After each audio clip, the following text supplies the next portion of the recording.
Olá, tudo bem? Na primeira parte desse conjunto de vídeos, nós pensamos na definição do que é a pedagogia, né? E vimos que tem aí pelo menos dois posicionamentos em relação a esta questão. Que entende a pedagogia como um sinônimo de docência, ou tendo a docência como base da pedagogia, ou seja, o pedagogo como um professor, e uma outra concepção teórica que entende a pedagogia como uma ciência da e para a educação, portanto, uma ciência teórico-prática, como nós vimos. Bom, para a gente dar continuidade, então, a essas discussões, eu quero fazer para você a seguinte pergunta, a partir disso que você viu no vídeo 1, né? Será que existe diferença entre educador e professor? Nós que lemos os textos pedagógicos, ora o autor escreve o educador, ora o pesquisador, o autor escreve o professor. Será que em termos teóricos existe diferença entre esses dois sujeitos, né? Ou eu posso usar como sinônimos? Bom, eu sei que tem posicionamentos divergentes, mas eu vou defender aqui um ponto de vista, tá bom?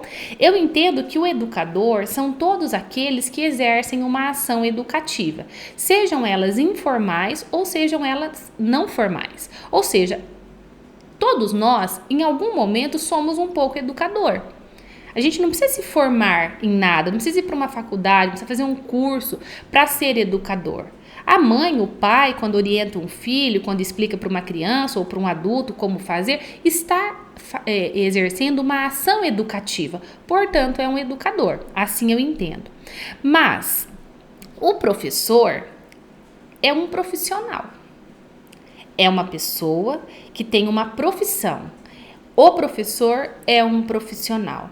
É um profissional que é devidamente habilitado, né? Faz um curso, recebe uma certificação, um grupo de outros profissionais legitimam a sua formação e dizem: este daqui é profissional da educação, ele é um professor.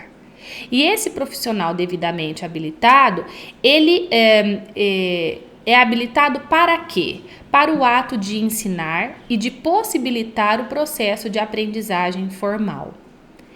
Então, o educador não é professor. Às vezes sim, às vezes não, né? Dependendo se ele tivesse sido habilitado, ele é. Mas o professor, ele é também um educador. Deu para entender?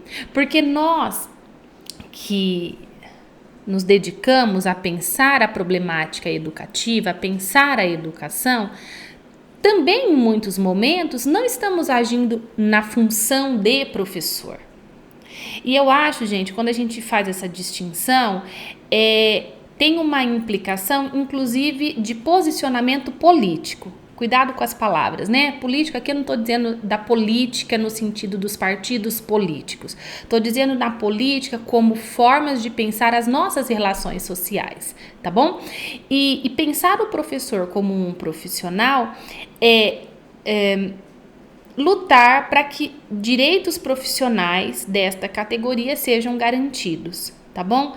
Talvez seja por isso que alguns vão dizer, não, professor, educador, mesma coisa, mas não é. Eu não entendo que seja. Até porque, veja você parou as suas coisas, tá aí, ouvindo, pensando a problemática educativa junto comigo, porque você tem um problema real, que é pensar o processo educativo, seja, né, de maneira formal ou seja de maneira não formal. Mas você é um profissional, você teve passou por uma formação sistemática, organizada, intencional, para pensar o que é a educação, tá bom? Então, assim, cuidado às vezes com falas distorcidas de pessoas que, ainda que com boas intenções, que tenham ouvido uma coisa aqui ou outra ali, sintam ou compreendam que podem responder de maneira mais eficiente do que aqueles que pesquisam a temática sobre as problemáticas educativas. Isso não significa que aqueles que estudam, que são professores, são donos da verdade, porque não é verdade isso, nós sabemos, né? Mas o que nós sabemos com certeza é que nós estamos pensando continuamente sobre essas problemáticas, tá bom? Então a gente tem aí um compromisso social também de encontrar respostas assim eficientes, né, eficazes para muitos problemas educativos. Então, não acho que seja a mesma coisa. Eu acho que existe diferença entre ser educador e ser professor, tá bom? Mas o que é educação? Então, na parte 1 desse conjunto de vídeos, eu tentei definir o que é pedagogia. E disse também, a pedagogia é uma ciência que estuda um objeto, que é o objeto educação. Estuda a educação, né? É até engraçado porque quem é professor fala, eu sou profissional da educação. E o que é educação? O que significa esse conceito, né? O que é educação? Se você tiver que responder para alguém, se alguém perguntar para você, você fez pedagogia? Sim, você vai responder, né? Sim, sou um profissional da educação. Olha que legal, o que é educação? Como você responderia? Vou te dar a resposta que me convence, né? A resposta teórica que me convence. A educação é uma prática humana. Os seres humanos praticam essa ação de educar, né? E é uma prática social, porque o processo educativo acontece socialmente, não individualmente. Então, no vídeo 1, eu disse assim, algumas pessoas defendem o autodidatismo, mas mesmo aqueles que estudam sozinhos, né, que têm alguma habilidade diferenciada, que dão conta de entender as problemáticas todas, né, ou parte das problemáticas sozinhos, ainda assim ele está fazendo em algum grau, em alguma medida, uma ação conjunta. Porque ele está lendo algo que alguém produziu, ele está assistindo um vídeo que alguém gravou. Então, ele não está fazendo um processo sozinho. Esse processo também é social. Quero deixar bem claro que eu acho que, por mais que a gente precise, de fato, de desenvolver uma habilidade toma até cuidado com essa palavra, mas desenvolver uma habilidade humana de aprender, de buscar, de pesquisar, eu defendo que nós precisamos de uma formação inicial realizada em instituições próprias, escolas, sejam elas da educação básica ou do ensino superior, tá bom? Então, não sei se deu para entender, mas assim, eu não defendo o autodidatismo, tá bom? Assim, como forma básica de aprendizado, né? Educação em casa também não defendo, acho que é isso mesmo que eu tô dizendo aqui, né? Que precisamos de sujeitos habilitados, capacitados para poder fazer essas ações, tudo bem? Então, vamos voltar no nosso conceito aqui. Educação é uma prática humana e social. É uma prática realizada pelos seres humanos em relações, né, sociais. Qual que é o objetivo? Por que a gente exerce ação educativa sobre os outros, né? Para formar esses novos seres humanos nos seus aspectos físicos, né, de tal maneira que se desenvolvam, que eles desenvolvam, e nós também, os aspectos físicos, mentais, culturais. O desenvolvimento humano é algo muito sério e não pode ser feito de qualquer maneira, improvisadamente.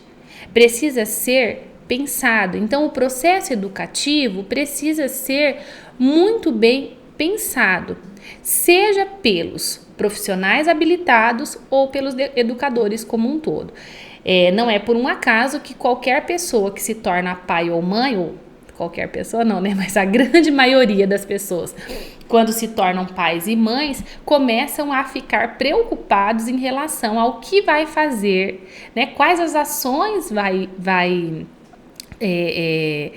fazer, quais serão suas ações para formar esse novo ser humano, esse sujeito que está entrando na sociedade, né? E quem é pai e mãe sabe que a gente pensa sobre isso durante muito tempo, né? Até o fim da vida, talvez. Então, a educação é uma prática humana, ela visa formar novos seres humanos e tem como propósito formar a humanidade plena em cada um de nós. Então, gente, educação não é qualquer coisa.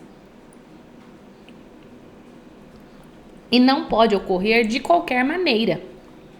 Formar outra pessoa, formar a humanidade, auxiliar que o outro se aproprie das características que são próprias dessa nossa espécie chamada Homo sapiens, né? Chamada humanos, não é uma tarefa simples. Até porque não existe unanimidade em relação ao que seria essa humanidade. Para alguns, infelizmente, humanidade é tirar vantagem em todas as circunstâncias.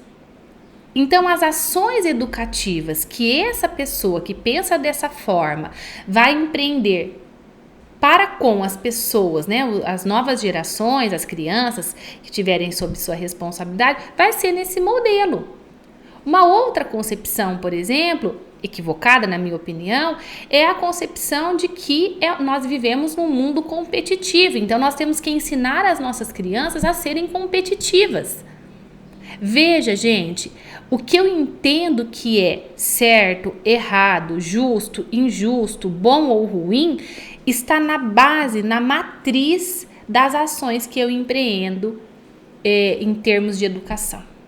Tá bom? Por isso que quando a gente fala de uma formação plena, ela vai na contramão de alguns modelos formativos, inclusive formais, que entendem que basta eu ensinar uma série de habilidades e de atitudes e esse sujeito está formado. Tá bom? Vai na contramão, não vai ao encontro, não. Portanto, educação não é uma prática neutra. A prática pedagógica, ela não é neutra. Por que ela não é neutra? Porque ela decorre da minha visão de mundo e a minha visão de mundo também decorre de processos educativos pelos quais eu passei. Então, por mais que em muitos momentos a gente pense assim, não, sou eu que penso assim, é o meu jeito de pensar, é o seu jeito de pensar, é o meu jeito de pensar a partir das situações que nós vivenciamos, sejam elas formais ou não.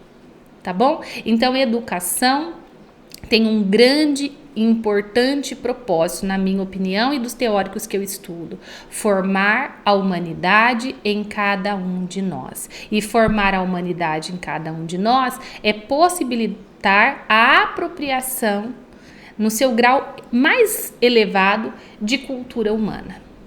Tá bom? O que é o grau mais elevado? Não é a cultura erudita, não se trata disso. Mas a forma de pensamento mais elaborada que nós pudermos. Tá bom?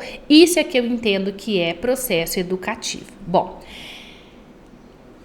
uma ação que está intrínseca, está entranhada no ato de educar, uma vez que educação é um ato, é uma prática social, é o ato de mediação. O professor, diferentemente do que nós repetimos tantas vezes, né? Ele não é o mediador de aprendizagem, não segundo o que eu penso e estou usando como referência teóricos da teoria histórico-cultural, né? O que medeia, o que faz a mediação entre o sujeito e o aprendizado ou o conhecimento são as linguagens, é a linguagem. Só que a linguagem, ela está contida nos objetos, ela está contida, inclusive, introjetada em cada um de nós. Então, nós somos os portadores de cultura. Então, a mediação é uma ação, é um ato intrínseco, está intrínseco ao ato educativo. Por isso é social. Porque senão cada um de nós poderia aprender sozinho, sem a necessidade do outro. E não é real, nós sabemos disso. E essa forma de pensar, gente, vai na contramão de teorias pseudopedagógicas ou teorias, não vou dizer pseudopedagógicas para não ser pejorativo, mas de algumas teorias que entendem que a aprendizagem decorre da simples relação entre o sujeito que precisa aprender ou que se propõe a aprender e o objeto de aprendizagem.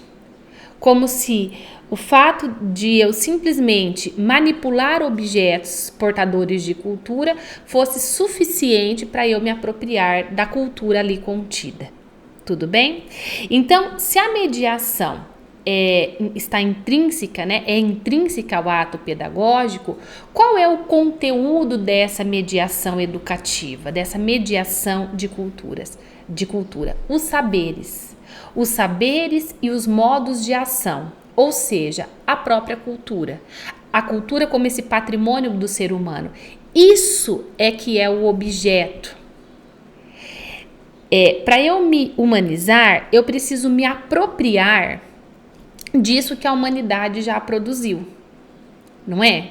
Então, esses saberes, os modos de ação que são próprios da nossa cultura, que são parte desse patrimônio da humanidade, isso é conteúdo da mediação pedagógica, ou melhor dizendo, da mediação educativa.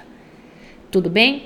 Então, eu sei que talvez isso esteja assim um pouco distante, fala assim, Mona, mas por que você está falando tudo isso, né? Eu lá na sala de aula, mas é porque se a gente não esmiuçar alguns conceitos, gente, nós não vamos entender a nossa profissão, nós não vamos entender o que nós estamos fazendo na sala de aula. E aí eu vou ensinar os conteúdos com finalidades muito rudimentares, como tirar uma boa nota numa prova ou passar num vestibular. Isso talvez a ponta do iceberg. O que nós queremos mesmo é que cada um de nós, seres humanos, pelo menos isso é o que eu quero, que a gente se aproprie da cultura a tal ponto, da cultura humana a tal ponto, que a gente se humanize cada vez mais.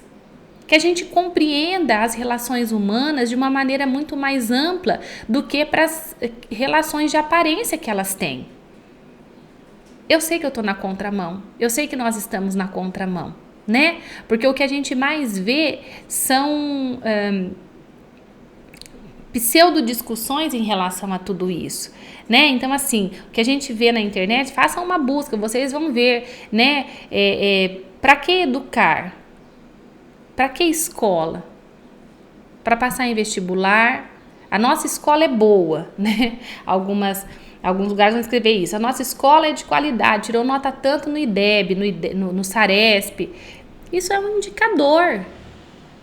Mas o que nós queremos mesmo é que cada um dos sujeitos que passam pela escola ou que vivem ações educativas e ações educativas é que se apropriem disso que a humanidade já elaborou, esses saberes, esses modos de ação e de pensamento. Modos de pensar. O que a gente ensina na escola são modos de pensar, não é o que pensar. Não é o que pensar. A gente não ensina conteúdos de pensamento. Nós ensinamos modos de pensar. Que modos são esses? São modos analíticos, são modos sintéticos, são modos argumentativos, são modos descritivos. Estou aqui sendo muito singela, né? Muito sintética, mas é isso. Esse é o conteúdo da educação, tá bom? Esses saberes. Bom, para finalizar essa segunda parte, eu quero dizer que nós vivemos na terceira revolução industrial. O que é essa terceira revolução industrial? É um momento de profundas e significativas transformações tecnológicas e científicas. Vocês sabem isso melhor do que eu. Vocês que estão na internet, né? Vocês sabem disso muito bem.